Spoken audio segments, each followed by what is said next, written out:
All right, guys. 90 game check-in, and I don't know how else to describe things right now other than what I put in the video title. Quite simply, I am not having fun anymore, and watching sports, following a team, in a way, that might be just as important as winning and losing. You want to have some fun. And obviously, this is a trend that goes back a couple of check-ins. You can go back to my previous check-in video, and I expressed some of these concerns there. But after watching the last 10 games, things have gotten much worse. And quite simply, the team is, right now, especially excruciating to watch. Like, legitimately painful to watch right now because they cannot hit the ball. And I know people are going to say, well, we're still 8 games above 500. We're still in first place. We have 49 wins at the 90 game check-in point, and that's much better than we usually do over the first part of the season. But I found myself on stream a few days ago actually saying, I actually said this, and I think I still believe it. I would rather be rooting for a mediocre or even slightly below average team that could score runs.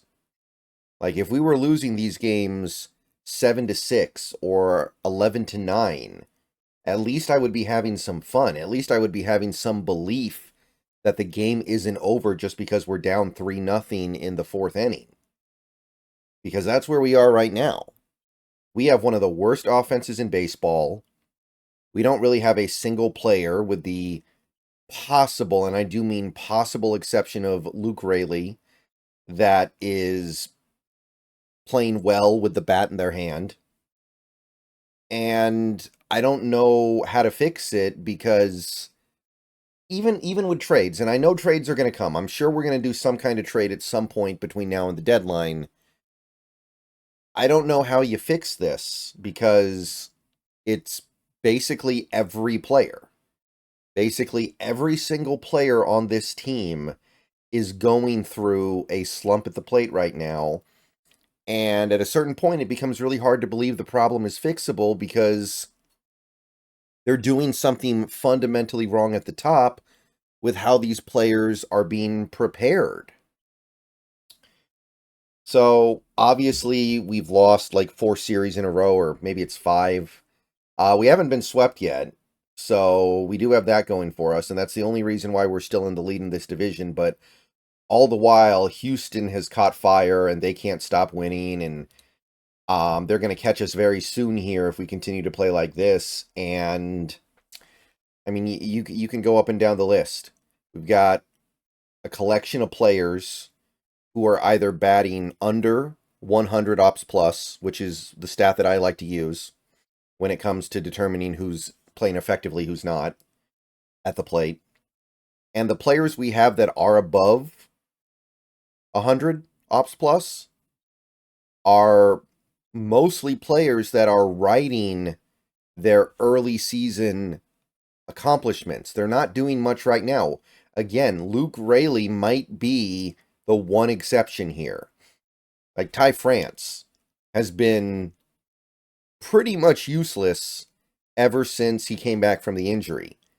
And I don't know a single Mariners fan that isn't done with him. Like, pretty much every Mariners fan that I've seen wants him off the team. Just go with Locklear for the rest of the season. At least Locklear has some unknown upside. At least he's able to actually turn on a pitch. At least he's able to actually hit with some power. Like, I think most people are done with that. And that's one of your better hitters over the course of the season.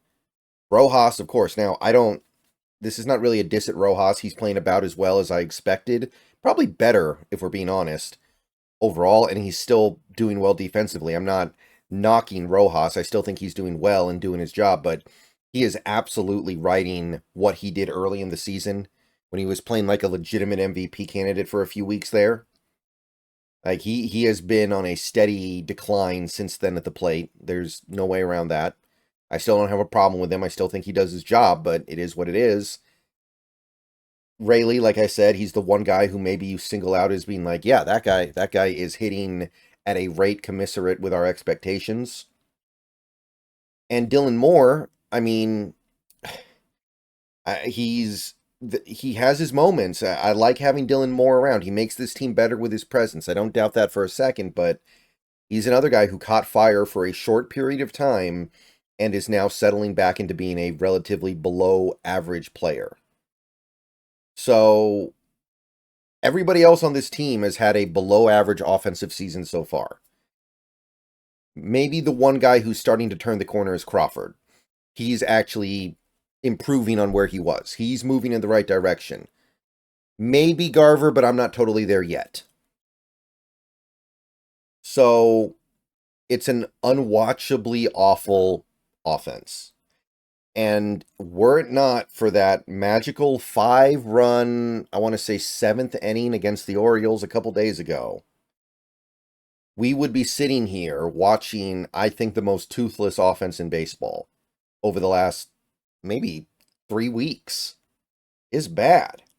It's unacceptably bad because this is not some lineup with no good players. This is not, we're not the Oakland Athletics. We don't have a bunch of AA and AAA players we're throwing out there because we have no money and we're just trying to pretend like we're trying to field a team for the rest of the season. And I don't know where to start. Like, I can look at a couple of little micro things, right? Like Julio. Julio tried to change his swing this offseason. It backfired horrifically. Maybe he can start to get things going after the All-Star break like he usually does. But realistically, he's going to need the next offseason to fix his swing. And look, it happens. I'm not that mad at anybody for it. You make mistakes. And this is a mistake that's big enough to where I don't think it's going to be fixed this year. He's just going to be, at best, by the end of the season, he might be an average player at the plate over the course of the season. He's good on the base paths, kind of. He's good defensively. We're just going to have to live with that. We can hope he catches fire and starts doing some better things in the second half, but I'm not expecting him to suddenly turn into an all-star level player. It's just not his year, right? Haniger got old. He just doesn't have it anymore. He can't do it anymore. Honestly, if it were not for the money, he should be DFA'd, 100%. Can't do it, but it should be done, right? Polanco, another guy who needs to be DFA'd. I've completely given up on him. I don't know what to say about it anymore. He just got old earlier than most people do, right? Cal, he's playing too much, especially playing that catcher position. He's playing too much, and it's having a very negative effect on his abilities at the plate. Like, these things I get. Like, you can piece together some of it, but I don't think you can piece together all of it. How did all of it happen at once? And my fear is that we're going to make a trade, which we should do, by the way. I absolutely believe this team should be looking to make a trade to bring in some better bats. Because if they don't, they're basically saying, oh, we don't really care about this season. And I'm not cool with that.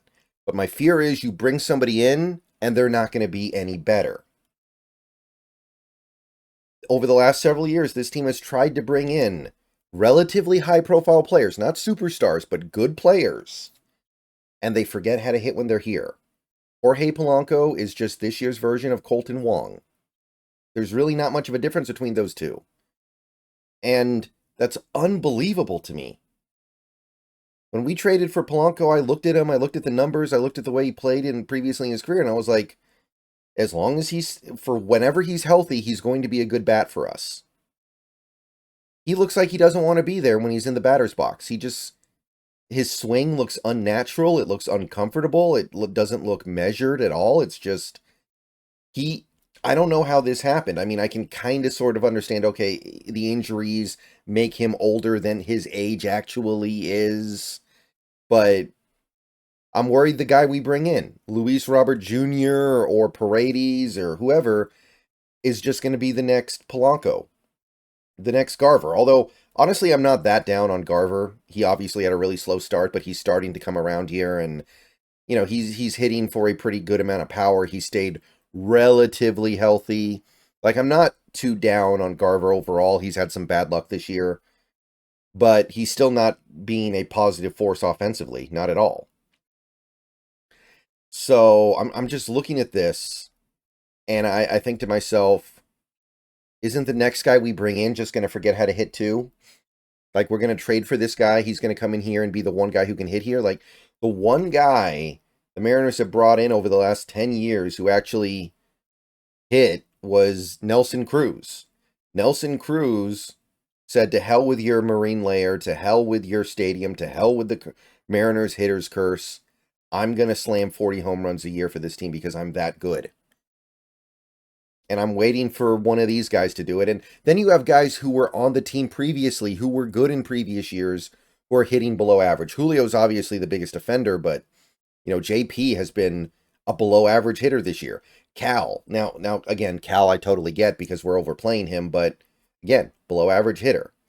Canzone, like, what is he doing at the plate? I know Canzone's numbers aren't that bad. He's actually got one of our better Ops Plus numbers this year, but he swings at stuff that's 3 feet out of the zone. Sorry if you can hear my sugar glider, by the way. And then he will look at pitches right down the middle. It's the most bizarre plate discipline I've ever seen. It's the exact opposite of what you want. And it feels like if he could just get, even in the 10th percentile of plate discipline, then he would probably be one of our best hitters. And he can't do it. So it's hard for me to believe this is fixable. Sorry, I had to go answer my phone there. And by phone, I mean sugar glider. But yeah, and by the way, no, Ryan Bliss is not going to save us. Victor Robles is not going to save us. Even Locklear. I mean, of course, I love Locklear, and I want him to be the starter for the rest of the season, but I'm not thinking he's going to come up here and save us. It's not that kind of situation. It's just, well, let's just do it because he's the future anyway. So, I don't know. This has confounded me. I am truly confused and truly just, it's beyond me because I don't know where it comes from. We've gone through different hitting coaches. We've gone through different, having hitting instructors, different people in our, I guess you would call it coaching staff. And it's hard for me to believe that Scott Service is doing something to make this happen. I don't believe that. And of course, I mean, not that it bears much mention, really, because everybody knows we're wasting a really nice staff. Now, Castillo has disappointed me in some of these games. He's had a couple of outings that really bummed me out because I really kind of felt like that he needed to be the stopper. He needs to be the ace, and he's just not that anymore, but he's still having a pretty decent season. Gilbert's been lights out. Kirby's found his form again, which is great to see. He's been pretty money lately.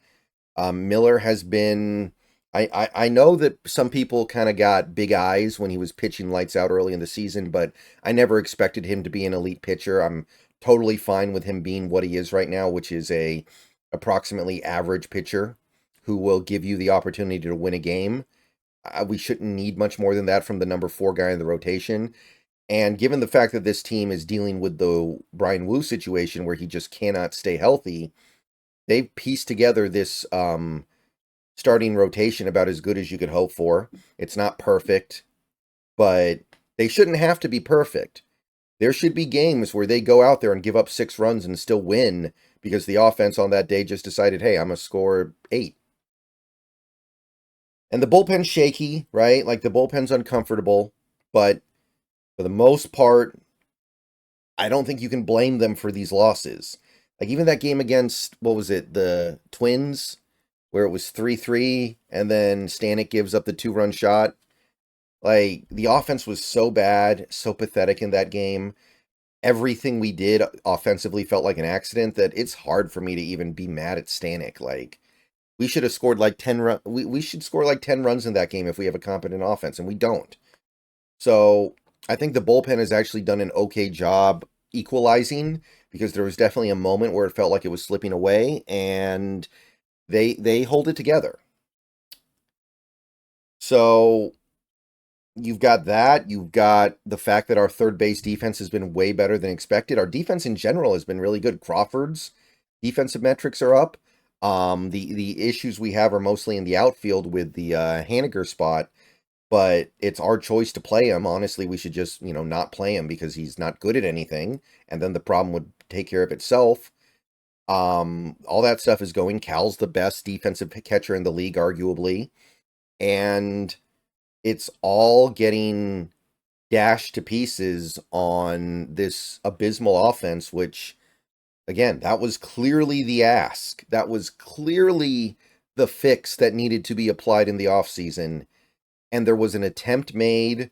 So far, it's been the wrong attempt. The guys you have gotten are not getting it done, and the guys you had are underachieving. And I'm going to say this before I end this video. I know this has been a little bit longer than I usually like these videos to be, but we had a 10-game lead on Houston right after, I want to say, Father's Day, and since then it's been mostly a disaster. And right now we're 2 games ahead. We're getting some reinforcements at the All-Star break. Like, we're probably getting Santos back. We're getting Wu back. So my feeling is this. I think that Scott Service is a good manager. I think that Jerry DiPoto is an okay GM. I do. I think the problems that we have stem from above those two. I mean, Scott lately, the decision making has been very questionable to me. I will say that. I find myself annoyed with his decision making more than I usually am lately. I'm not disputing that. But bottom line is this. If we blow this, if we punt this really good opportunity we have, because we are in a pretty bad division. There's only one other team that's even decent. And I know that team's playing incredibly good right now, but on the course of the year, they've been barely above average. And then the other 3 teams are just not very good right now. If we blow this and we don't take advantage of this situation and make a run, then everybody's got to go, and I'm not going to have anything to say about it. It's not because I think those guys are bad. Again, I think Scott's a good manager. I think that DiPoto, I mean, there are some things that he's very good at and some things he's clearly having a problem with. On the whole, I think he's okay. I'm not saying this is their fault, but this is what happens. This is what happens when the failure is this obvious and clear. There are teams with like 30 wins right now that have better offenses than the Mariners. That's bottom line. All right, I'm out of here. Go Mariners. Got a few games left before the All-Star break. We'll see if we can win. I know Hancock's going to be pitching today, so who knows what's going to happen, but we need to pile it up here. We need some reason to believe this offense can spark before the last 60-game stretch hits.